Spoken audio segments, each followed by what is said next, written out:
It has finally happened. We have seen Dragon Ball Sparking Zero. So I'm just literally just gonna have fighters gameplay here. If you haven't seen the trailer, make sure you go watch it. There's two trailers actually. There's a full match, and then there's a reveal trailer of new characters and a new stage. That stage looks amazing. So I'm just gonna be chatting about it, right? I'm gonna be chatting about it because, look, alright, I'm just gonna cut to the chase, right? I'm just gonna cut to the chase. Where's the catch? Where is the catch? We all know that arena fighters are throwaway garbage. So where is the catch? There has to be a catch somewhere. There's no way that things are this good. They're gonna have to fumble eventually. I don't remember the last arena fighter that came out without monumental fumbles in it, alright? So where's the fumble at? Where is it? It's gotta be somewhere. I'm so cautious about this because arena fighters have been bad for so long.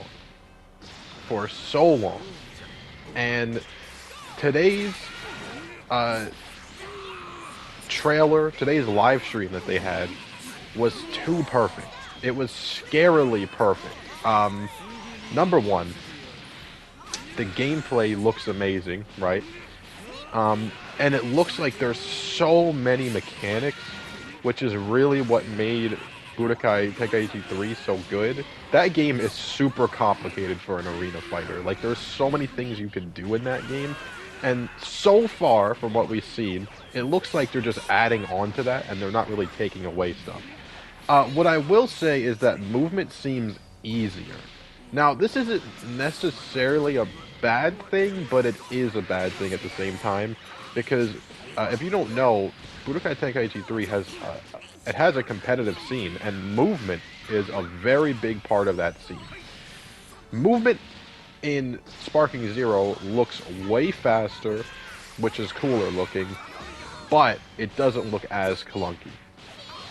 And the thing is that the clunkiness in BT3 was kind of special because it took a lot of skill to make that movement fluid. So obviously it not being clunky is a good thing, but it did take a lot of effort to get good at the movement in that game because it was so clunky. Because you had to go up and down, and then there were boost buttons for them. Obviously it looks so much cleaner and smoother now. But again, it was a big skill thing. Another thing that I'm gonna say is that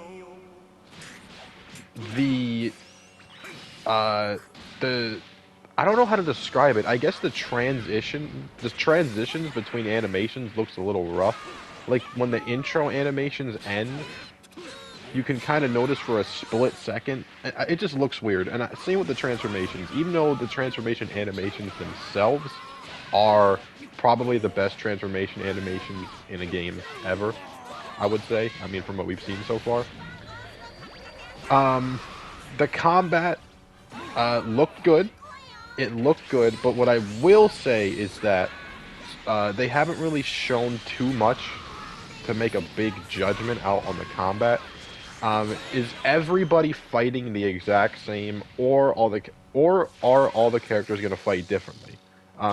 It's kind of hard to say, because obviously Goku and Vegeta are going to be similar but different at the same time. But as for everyone else, are they going to fight the exact same, or are they going to have some variation? We just don't really know. Like, is Trunks going to use his sword, right? I don't know if they've ever shown Trunks using his sword yet in the game. Is he going to use his sword, or is he just going to fight the same as everyone else? Same with Tapion, you know, same with Broly. We don't really know too much on that yet, but we might have gotten some glimpses on that, but it's hard to tell. Another thing, the stages are amazing. They showed the city stage, and, I mean, wow. I mean, the way... So, normally, destruction in Dragon Ball is You shoot a beam or you slam someone into a rock or a building, and the building explodes in a predetermined animation, and then a few seconds later, the rubble disappears. That's how destruction works in these games.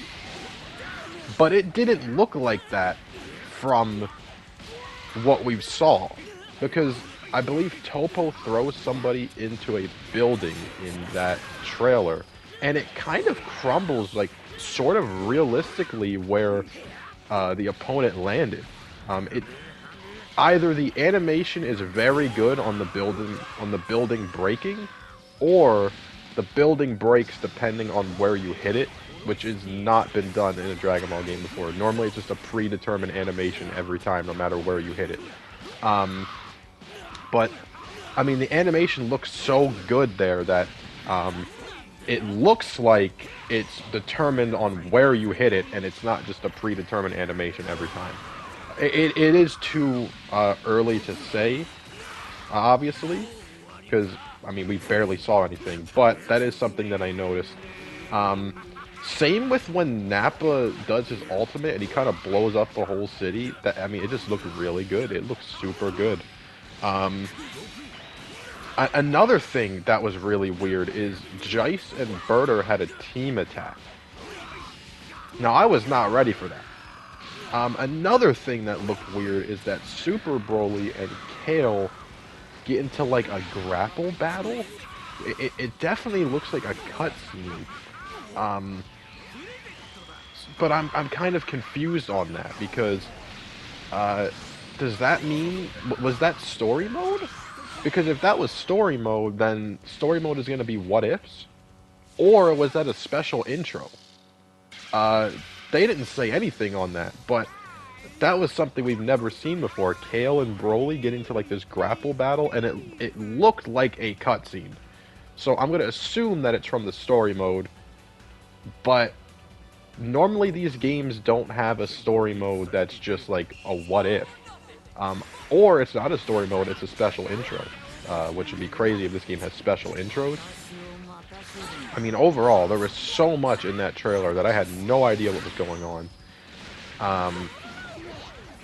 I will say, I do like the pace of content. We're getting a lot of new reveals, you know, like every month.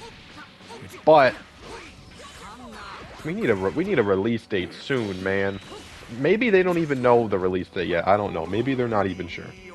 But we need a beta or something. Like, we just need to play this game, because it's too... The game is so sketchy, because nothing is wrong with it. Literally, there's no complaints besides maybe some weird-looking animation transitions at, like, the end, and some stuff with the camera.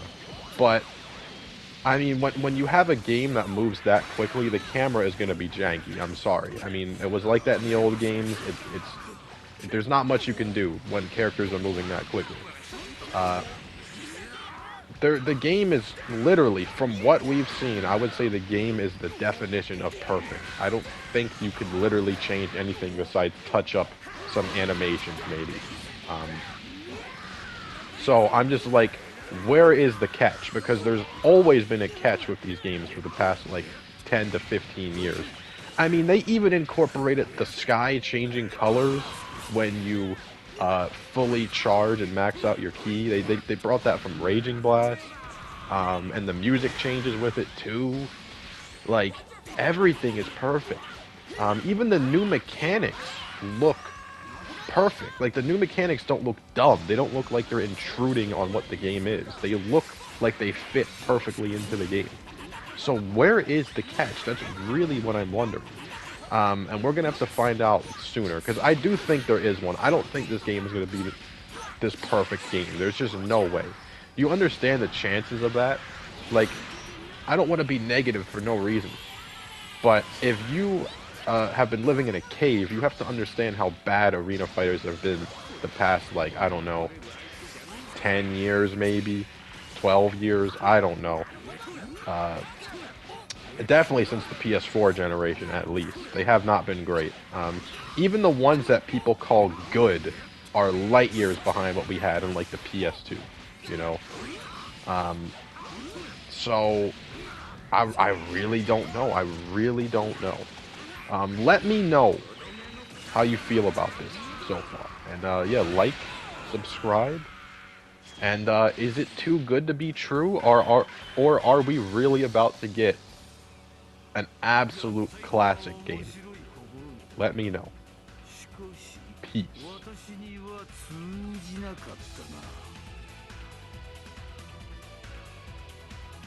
どうしたのだ、さっきまでの勢い。